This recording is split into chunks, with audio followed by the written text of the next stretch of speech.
yeroo isinii bilbilamu gaa namni bira yeroo isinii bilbilu lakkoofsa nama sana dhoksee maqaa qofa akka isinii baasu jechuudha. Akka asirratti agartanu maqaa nama isinii bilbilee akka inni isinii baasu seetingii sirreeffachuu qabdan isin agarsiisa jechuudha. Namni biroo yeroo isinii dabalu gaa lakkoofsa dhoksaa maqaa qofa haala amma asirratti agartan kanaan isinii baasa jechuudha. Seetingii kana haala kamiin akka sirreeffattan inni kabiraan lammaffaa isin agarsiisu namni yeroo isinii dabalu dudduubbee isaa viidiyoo barbaadan footoo barbaadan haala kaawwattan. Fakkeenyaaf namni biroo yeroo haala kana isinii bilbilee footoo yookaan viidiyoo dudduubbee bilbila keessanii kana haala kamiin akka kaawwattanu seetingii faayidaa guddaa qabuun isin agarsiisa. Hundi keessanuu nafaana turaa sabiskiraayibii laayikii fi sheer gochuudhaan nafaana turaa isiniin jedha. Seetingii kana hundi namaa baruu qaba. Isinan barsaa hanga dhuma viidiyoo na dhaggeeffadhaa. Nafaana turaa isiniin jedha viidiyoo kana keessatti.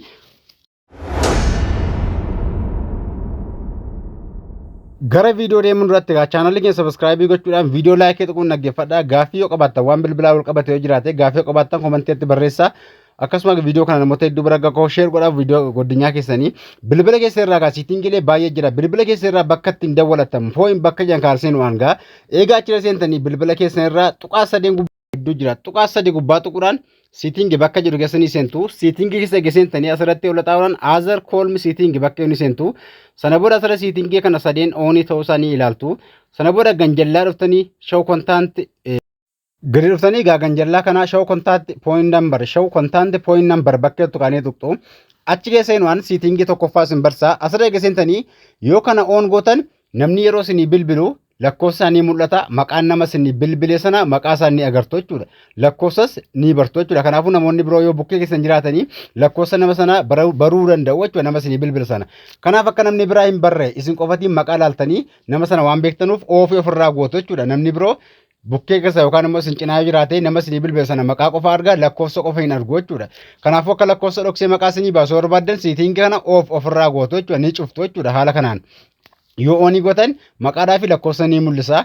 Ofirraa ni cuftu. Inni ganjallaa immoo shaw teekstiidha. Teeksti jechuun sa'aatii namni isinii bilbila sana gubbaarratti ni arga. Sa'aatii akkanatti sa'aatii akkanaa miskoolii isinii godhame sa'aatii akkanaa isinii bilbilame isa jedhu isinitti mul'isa jechuudha nama isinii bilbila sana irratti. Kanaafuu yoo ofirraa cuftan sa'aatii meeqatti akka miskoola godhe sa'aatii meeqatti akka isinii dawwale arguu hin dandeessanu yookaan namni biraas baruu hin danda'u isin qofatiitu arguu danda'a jechuudha. Nama isinii bilbila sa'aatii sana arguudhaaf irra tuqxanii kan agartu jechuudha.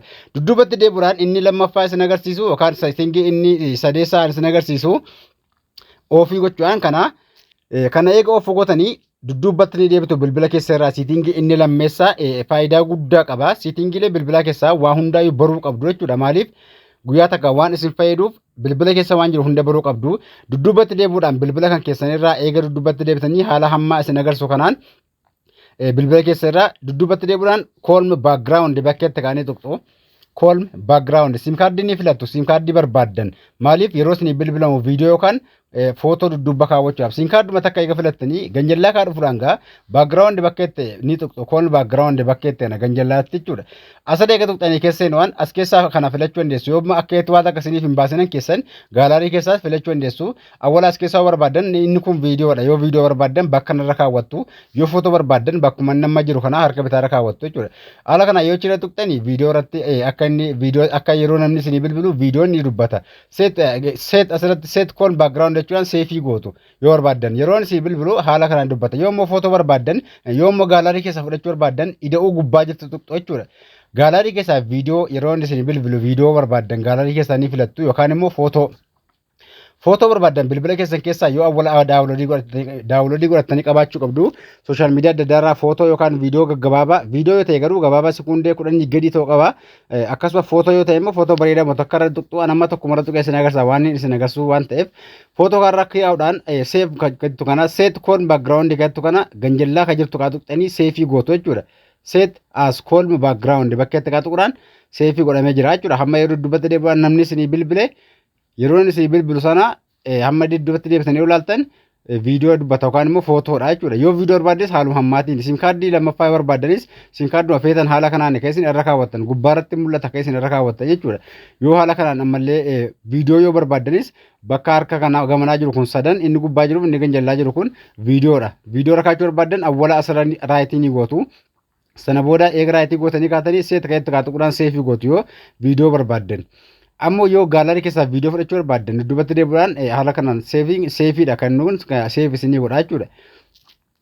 Viidiyoo yoo ta'e amma dudduubatti deebi'uudhaan ida'uu tuqxanii yoo viidiyoo ta'e gaalaarii keessa seentanii bilbila keessan keessaa viidiyoo sekundee 5 yookaan sekundee 10 gadi takka ni filattu 30 gadis tokko heeyamuu danda'a garuu anguman isin heeyame viidiyoo gabaabaa takka filachuudhaan eega filattanii kaatanii seexaas kajjettu sana waan seefii ni gootu jechuudha haala amma isin agarsiisan sana booda yeroo namni isin bilbilu viidiyoo yookaan immoo footoo isin filattan yookaan viidiyoo isin filattan haala kanaan isin baasaa jechuudha sim kaardii lammaffaas haala amma isin agarsiisan irra kaa'achuu dandeessu jechuudha kanaaf kabraa dubbatti deebi'uudhaan inni guddaan ammallee takka isin agarsiisu siitingi takka yeroo si dawwale haala amma kanaan agarsiisu yoo dhiqata footoon haala kanaan kenni isin baasu namni si dawwale jechuudha akkasuma dawwalaa irratti jechuudha footoon dudduuba dhabata viidiyoon immoo dudduuba ni taphata jechuudha bakka dawwalaa kana eega seentanii siitingii hedduutu jira bakka ittiin bilbilattan kana keessa seenuudhaan deebitanii bakka sana eega seentanii asirratti takka kan inni isin agarsiisu kolma azar bakka azar kolm siiting keessa seenuudhaan asirratti dawwalaa inni ani isin barsiisu asirratti teekistidha teekistii jechuun yoo dhiqata asirratti oonii gootan nama bilbiluudhaaf gara fuula duraanii haxooftu lakkoofsa bilbilaa irratti kan namaa irratti osoo erga dhiqxu garuu harka bitaa irra dudduubatti akkuma gubbaa kaatti agartanitti dudduuba harka bitaatti harkiftan miiseejii namaa barreessuu dandeessu jechuudha siitingiin kun gara fuulduraatti bilbiltan ni dawwala yoo oonii gootanii akka isin kanatti fayyadamuu dandeessan yoo oonii gootan gara fuula mirgaatti haxooftan ni bilbiltu fuuldudduubatti immoo miiseejii barreessitu nama sana inni ganjallaa kun immoo yoo dhiqata alla'u kan jedhu isaa walaara kaawwattanii siitingii kana oonii gootanii kaatanii irra gaxxuquudhaan keessa gasseentanii siitingii kana keessa yoo gasseentan waa of keessaa ni qaba erga keessa gasseentanii isa awwalaara ni kaawwattu jechuudha irra gaxxuquun keesseentanii kana oonii gootanii isa awwalaara kaawwattan lakkoofsa nama biyya alaa jiru yookaan immoo bakka biraa jiru tokko yeroo isin koodiitti naqxan biyya kam akka ta'e isin agarsiisa Itoophiyaa biyya alaa Suudi Arabiyaa Dubaayin ta'us koodii isaa yoo gotti naqxanii lakkoofsa taanu keessanii biyya kam akka ta'e isinii baasaa jechuudha lakkoofsa nama takka yeroo barreessitan keessatti fakkeenyaaf namni dogoggoraan lakkoofsa Suudii isinitti kennee